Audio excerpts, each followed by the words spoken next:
오늘의 프리뷰. 다음 정권이 보수파가 된다면 지소미아 파기가 국익에 중대한 손해를 초래했다며 문 대통령에게 사형 판결이 날 가능성도 있다.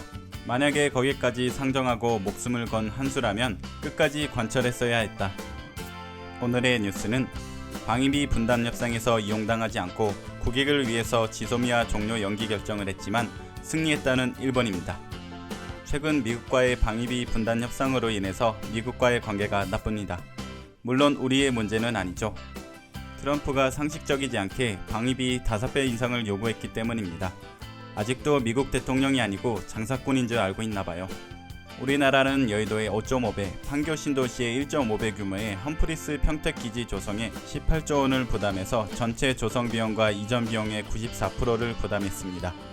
게다가 미군은 전기세, 환경정화 비용, 토지 임대료 등 세금은 전혀 내고 있지 않죠. 이런 배경이 있지만 시야가 좁은 트럼프는 방위비 분담 금액만 보고 있는 것 같습니다. 이미 1조 389억 원을 분담하고 있어서 미군 주둔비의 반 정도를 부담하고 있습니다. 간접 비용까지 합친다면 77% 정도 부담하고 있다고 하죠. 많이 지원해지면서 미국 무기 수출액의 3위 1 정도로 한국이 무기를 많이 사고 있습니다. 그런데도 트럼프는 5배 이상이라는 말도 안 되는 요구를 정당화하기 위해서 전략폭격기, 항공모함, 호무르즈 해협 방위비용, 미군의 순환 배치 비용 등을 방위비 협상 항목에 넣고 있죠. 급기야 진행 중이던 방위비 협상 3차 회의에서 회의 2시간 만에 미국 측 대표가 퇴장을 하고 국회 정보위원장인 이혜원 의원을 해리스 주한 미국 대사가 대사관저로 불러서 50억 달러를 내야 한다고 20번 이상 말했다고 합니다.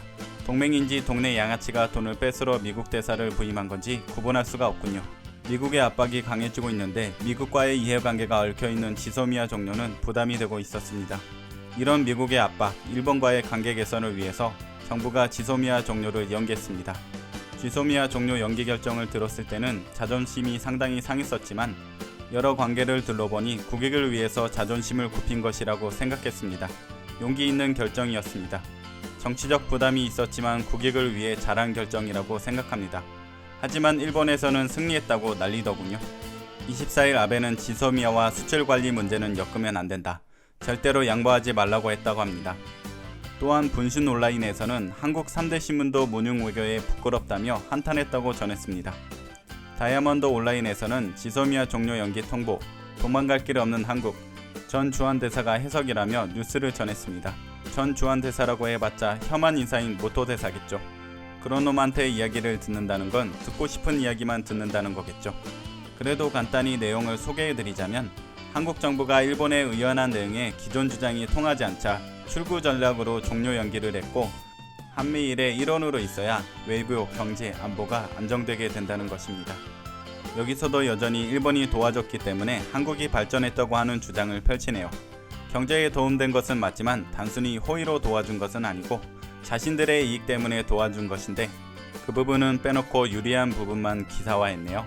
이렇게 편협한 기사만 접하니까 일본인들의 반응도 기사와 마찬가지겠죠. 그렇지만 궁금하니까 한번 볼까요? 마지막에 상식적인 판단을 했네요. 의외였어요. 끝까지 버틸 수밖에 없는 것처럼 스스로를 몰아넣은 것으로 보였지만 실제로는 미국이나 중국이라고 하는 강대국을 자기 편으로 끌어들이고 있는 속셈이었고 이것이 충분히 실현 가능하다고 판단했기 때문이겠죠. 하지만 현실은 중국이나 북한으로부터까지 무시당하고 부탁한 미국이나 모든 나라가 논리를 이해하지 못했다. 겉으로 보면 지극히 당연한 결과겠지만 자기중심적인 사상밖에 없는 민족이기 때문에 생긴 비극, 아니 희극이라고 하는 것이 타당할지 모르겠네요. 이 결과를 국내용으로는 외교 승리로 떠들썩하게 말하겠지만 한국인은 어떻게 받아들일까요? 정말로 외교 승리라고 생각한다면 그야말로 구제할 수 없지만 자기중심적인 사상밖에 없는 민족, 이 말은 일본이 더 잘 어울리네요. 시간이 좀 지나보면 물밑 협상을 통해 일어난 일이란 걸 알게 되겠죠. 미봉책밖에 안 된다. 그 나라에는 선택할 수 있는 방법이 없었다는 것이지. 일본으로서는 유감스러운 면도 있었지만 미국의 강한 압박에 난처한 나머지 도망치도록 만들어낸 현 일본 정부는 잘 대처했다고 말할 수 있을 것이다. 지소미아는 언제든 파기할 수 있다고 단언했지만 단순히 허세 부리는 것은 누가 봐도 알 수 있다. 계속해서 일본은 방관하면 좋은 상황이다. 앞으로도 엄연한 대응을 바란다. 어째서 한국에만 압박이 있을 거라고 생각하는지 모르겠지만 일본도 압박을 받았을 것이라고 생각합니다. 겉으로는 방관하고 있다고 말하겠지만 지속적으로 물밑 협상이 있었을 것으로 예상됩니다. 다음 정권이 보수파가 된다면 지소미아 파기가 국익에 중대한 손해를 초래했다며 문 대통령에게 사형 판결이 날 가능성도 있다.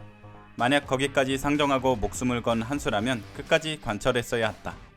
미국의 압력에다가 북한에서도 지원이 없는 상태가 힘들었을까? 여론으로 볼 때 공약 불이행으로 대통령 퇴임 후에 기소될 수도 있다. 완전히 막다른 골목이네. 역시 문재인 대통령이 빨갱이라는 어이없는 주장을 믿고 있네요.